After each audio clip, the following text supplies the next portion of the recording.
बाराती लोग छठ पूजा करती है तो लौका क्यों खाती है? क्योंकि एक दिन भोलेनाथ अपना कैलाश पर सारे दाल सब्जी फल मूंग घर में भर दिए थे, लेकिन लौकी लियाना भूल गए थे। उसी कैलाश पर एक आदमी 2-4 लौकी बेच रहा था। माँ पार्वती जब देखती है तो लौकी वाला को बुलाकर वो सारे लौकी ले लेती है। वही लौकी खाकर माँ पार्वती छठ व्रत करती है। उस समय से लोग चौथ का दिन लौकी लगता है। वो लौकी बगैर छठ पूजा शुद्ध नहीं होता है, क्योंकि लौकी खाकर माँ शांत रहती है। तब से आज तक उस लौकी का परंपरा छठ पूजा में चला आ रहा है। तो अब आइए हम लोग सुनते हैं छठ माता के गाथा। एक घर में 3 परिवार थे, एक सास और बहू और बेटा। 3 आदमी रहते थे। बहू का अभी 2 साल शादी का हुआ था, अभी उनकी कोई संतान नहीं हुए थे, लेकिन वो लोग बहुत गरीब थे। पति उनकी बाहर में एक मालिक का घर में गाय भैंस का देखभाल कर रहे थे और उनकी सासू माँ आदमी का घर में काम करती थी। छठ पूजा सामने आ गया था। बहू कहती है अपना सासू माँ से कि माँ जी, मैं चैती छठ का व्रत करना चाहती हूँ। सासू माँ कहती है कि बहू, तुम जो छठ पूजा करोगी 3 दिन उपवास रहोगी, लेकिन हम लोग के घर में तो तुम जानती हो कि हम लोग के संसार में कितना तकलीफ है, कितना दुख तकलीफ सह कर हम लोग चलते हैं। बहू कहती है कि नहीं माँ जी, मैं चैती छठ करूँगी, मैं करूँगी, चैती छठ जरूर करूँगी माँ जी। बहू कहती है कि माँ जी, आप जिसका घर में काम करती है उससे कुछ ज़्यादा पैसा मांग लीजिए, बाद में काम करके शुद्ध कर दीजिए। उधर आपका बेटा मालिक का घर में गाय भैंस का देखभाल करते हैं, उनका घर से कुछ पैसा मिल जाएगा तो आराम से हम छठ पूजा कर लूँगी माँ जी। छठ पूजा भी सामने आ गया। सासू माँ जाती है अपना मालकिन के घर में काम करने। मालकिन से कहती है कि मालकिन, काल तो चौथ है, काल मेरी बहू छठ पूजा करेगी, काल नहा कर खाएगी, आप कुछ पैसा ज़्यादा दे दीजिए, बाद में आपको काम करके शुद्ध कर दूंगी। मालकिन कहती है कि ठीक है, काल मैं देखूंगी। काल जब सासू माँ काम करने जाती है, कहती है कि मालकिन कुछ पैसा दे दीजिए, नहीं हो तो कुछ आटा का पिसान दे दीजिए। वो मालकिन क्या करती है कि वो जो आटा चाल चाल कर भूसी रखी थी वो ही दे देती है सासू माँ को।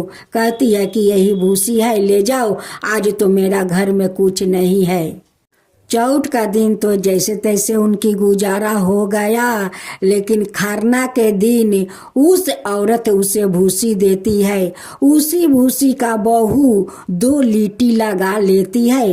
कहती है कि यही मैं छठ माँ को भोग लगा दूंगी। खरना पर उनकी बहू उहे 2 लीटी भूसी का छठ माँ के भोग लगा देती है।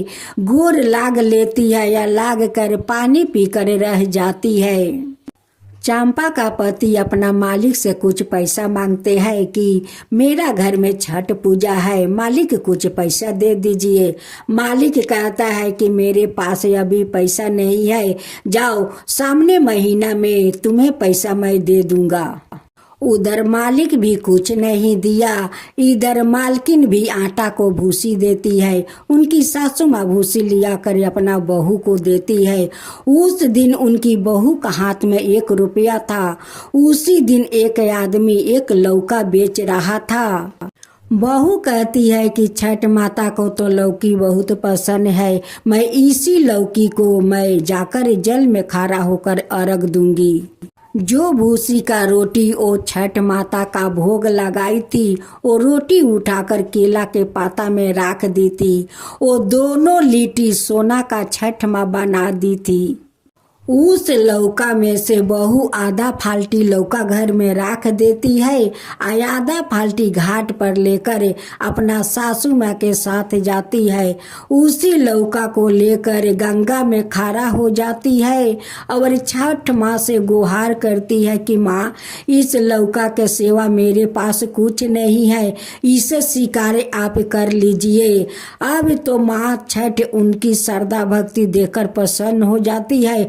उस लौका का फाल्टी से जल का धारा गिरने लगता है।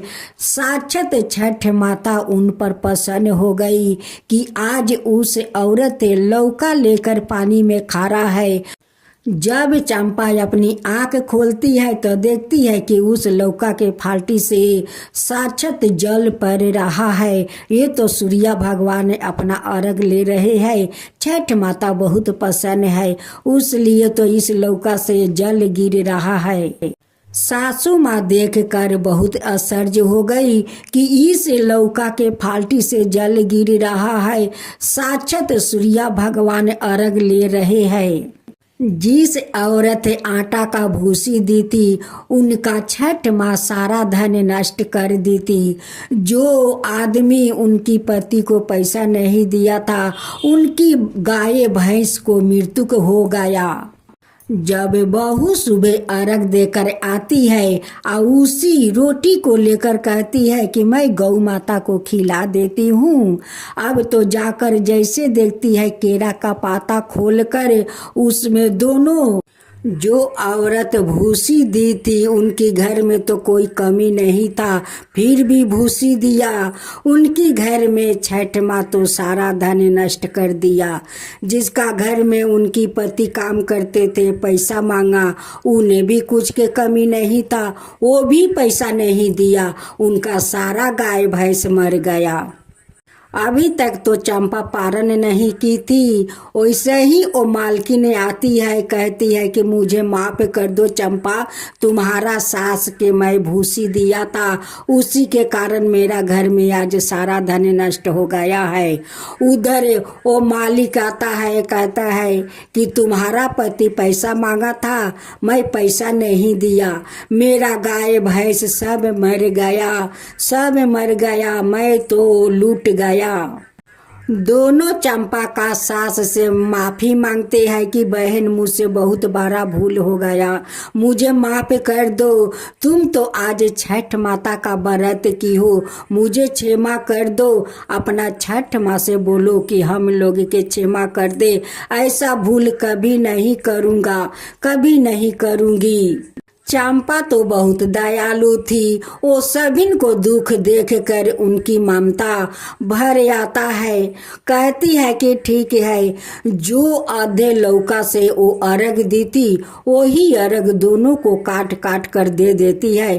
कहती है कि ले जाओ, इस लौका को बनाकर खा लेना, ये लौका ले जाओ, अपना गाय को रस करके गाय भैंस के ऊपर छींट देना, तुम्हारा सब ठीक हो जाएगा।